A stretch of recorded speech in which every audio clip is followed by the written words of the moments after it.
આજે આપણે એકદમ જાડા રસાવાળું આખા રીંગણા બટેટાનું ભરેલું શાક બનાવશું, જેને તમે પૂરી પરોઠા, રોટલા ભાખરી કે પછી ખીચડી સાથે ખાઈ શકશો. મહેમાનો આવ્યા હોય ત્યારે પણ બનાવી શકીએ. તો અહીં મેં રીંગણા અને બટેટા લઈ લીધા છે. રીંગણા અહીં મારી પાસે નાની સાઈઝના છે તો મેં લીધા છે. તમે આ શાક મોટા રીંગણાના બટકા કરી એ રીતે પણ બનાવી શકો. સૌ પ્રથમ આપણે પાણી લઈ લીધું છે, કારણ કે બટેટા અને રીંગણા બંને કાળા પડી જતા હોય છે. તો સીધા આપણે છોલી અને બટેટાને આ રીતે 4 કટ લગાવી અને પાણીમાં ઉમેરી દીધા છે.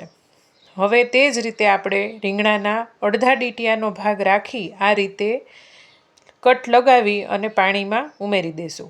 તો બંને કટમાંથી આપણે જોઈ લેવાનું કે રીંગણું છે એ ક્યાંયથી ખરાબ તો નથી ને. એ રીતે મેં બંનેમાં, બટેટા અને રીંગણામાં બંનેમાં કટ લગાવ્યા છે, જેથી અંદર સુધી એકદમ સરસ 2 સીટીમાં શાક છે એ સરસ ચડી જાય, ક્યાંયથી કાચું ન રહે અને સ્વાદ છે શાક કાચું ન હોય તો જ સારો આવે.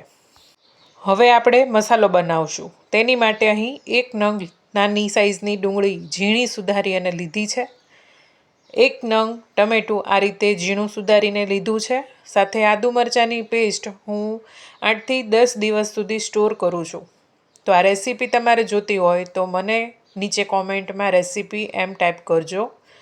હવે અધકચરા લસણની 8 થી 10 કળિયું, સાથે અડધી ચમચી ગરમ મસાલો, અડધી ચમચી મીઠું, અડધી ચમચી હળદર, અને અહીં ધાણા જીરાનું પ્રમાણ થોડું આગળ પડતું એટલે 2 ચમચી ધાણા જીરું અને 3 ચમચી લાલ મરચું નાખ્યું છે.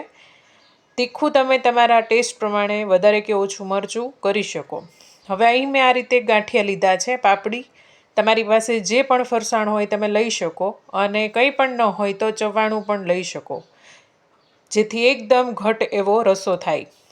અને રીંગણા છે થોડાક મીઠાશવાળા હોય તો વધારે મજા આવે, તો બેલેન્સ માટે અહીં થોડી એવી ખાંડ ઉમેરી છે. સાથે આપણે ચપટી હિંગ અને 1 પાવડા જેટલું તેલ ઉમેરી આ રીતે મસાલો બનાવી લીધો છે. હું દર વખતે કહેતી હોઉં છું, હજુ સુધી મારી ચેનલ સબસ્ક્રાઈબ ન કરી હોય તો સબસ્ક્રાઈબ કરી લેજો. રેસીપી પસંદ આવતી હોય તો વિડીયોને લાઈક જરૂરથી કરજો. હવે જે કટ લગાવી આપણે રીંગણા અને બટેટા રાખ્યા હતા તેમાં આ રીતે થોડો થોડો મસાલો છે એ ભરી લઈશું. એકદમ સરસ દબી અને ભર્યો છે. સીધું જ અહીં કુકરની અંદર હું ઉમેરું છું. તો અહીં લગભગ 250 ગ્રામ રીંગણા સાથે 250 ગ્રામ બટેટા લીધા છે. તમે તમારા ટેસ્ટ પ્રમાણે, કોઈને રીંગણા વધારે પસંદ હોય તો રીંગણા વધારે ઉમેરવા, કોઈને બટેટા વધારે પસંદ હોય તો બટેટા વધારે ઉમેરવા. અહીં તમે બટેટાના મોટા મોટા કટકા પણ ઉમેરી શકો આ શાકની અંદર, પરંતુ મેં નાની સાઈઝના બટેટા હતા માટે કટ લગાવી રીંગણાની જેમ જ રાખ્યા છે. હવે મસાલો તમે બટેટાની અંદર પણ ભરી શકો, પરંતુ મેં અહીં આ રીતે સીધા જ બટેટા ઉમેરી દીધા છે.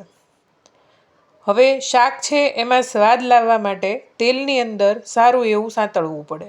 તો મેં અહીં 2 ચમચા તેલ ઉમેરી ગેસ ઉપર કુકર રાખી દીધું છે અને આ રીતે મિક્સ કરતાં કરતાં 5 મિનિટ સુધી રીંગણા અને બટેટા સારી રીતે બધી સાઈડ સતળાવા દીધા છે. જો આપણે તેલની અંદર શાક સરસ એવું સતળાવા ન દઈએ તો પછી બાફેલું હોય તેવું થાય. તમે તેલ ઉમેર્યું હોય એ દેખાય નહીં, કલર સારો ન આવે અને સ્વાદ પણ સારો ન આવે. કોઈ પણ શાક બનાવો તો આ રીતે તેલની અંદર સારી રીતે સતળાવા દેવું, જેથી સ્વાદ છે એ ઉભરાઈને આવશે. જે શાક બનાવ્યું હોય એનો સ્વાદ આવવો જરૂરી છે. તો આ રીતે સારી રીતે તેલમાં સતળાઈ જાય પછી બાકી રહેલો મસાલો ઉમેરી દઈશું.